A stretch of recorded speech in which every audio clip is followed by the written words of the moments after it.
মঙ্গলবার রাত অফিস থেকে ক্লান্ত হয়ে ফিরে বিশ্রাম নিচ্ছিলেন অনেকেই। আবার পবিত্র শবে বরাতের রাত হয় অনেকেই মশগুল ছিলেন ইবাদতে। কিন্তু আচমকাই সব স্বস্তি আর মনোযোগ রূপ নেয় চরম আতঙ্কে। ভূমিকম্পে দুলে ওঠে চারপাশ, আর সবকিছু ফেলে প্রাণ বাঁচাতে রাস্তায় নেমেছিলেন মানুষজন। চলতি ফেব্রুয়ারির শুরুর সপ্তাহ না পেরোতেই ইতোমধ্যে বেশ কয়েকটি ভূমিকম্প অনুভূত হয়েছে। তবে মঙ্গলবার ভোরবেলার ভূমিকম্পের রেশ কাটতে না কাটতে সেদিন রাতে 18 মিনিটের ব্যবধানে দুবার ভূকম্পনে কেঁপেছে গোটা দেশ। রাত 9:33 প্রথম ভূমিকম্পটি আঘাত হানে, যেটির মাত্রা ছিল 5.9 মাত্রার।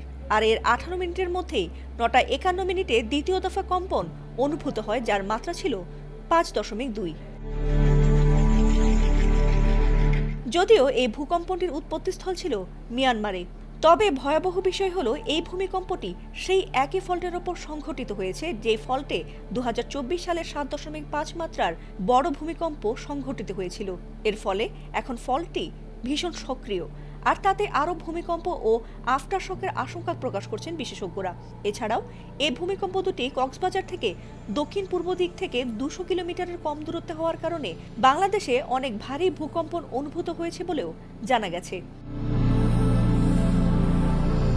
এছাড়াও মার্কিন ভূতাত্ত্বিক জরিপ সংস্থা ইউএসজিএস এর তথ্য মতে ভূমিকম্প দুটির উৎপত্তিস্থল ছিল ভূপৃষ্ঠের প্রায় 67.8 কিলোমিটার গভীরে, আর কম্পনের কেন্দ্রস্থল মিয়ানমারের সীমান্ত এলাকা হলেও এর প্রভাব বাংলাদেশে বিস্তৃত অঞ্চলে অনুভূত হয়েছে। এর আগেও একই দিনে ভোর 4:36:46 দেশের বিভিন্ন এলাকায় হালকা মাত্রার একটি ভূমিকম্প অনুভূত হয়েছিল, যেটির উৎপত্তিস্থল ছিল দেশের দক্ষিণ পশ্চিমাঞ্চলের শেষ জেলা সাতক্ষীরায়। অনেকেরই প্রশ্ন, এত ঘন ঘন কেন হচ্ছে ভূমিকম্প? বিশেষজ্ঞদের মতে বাংলাদেশ এখন আর কেবল ভারত বা মিয়ানমারের ভূমিকম্পের প্রভাবেই কাঁপছে না, বরং দেশের অভ্যন্তরীণ ফল্ট লাইনগুলো ধীরে ধীরে সক্রিয় হয় ভূমিকম্প বাড়ছে।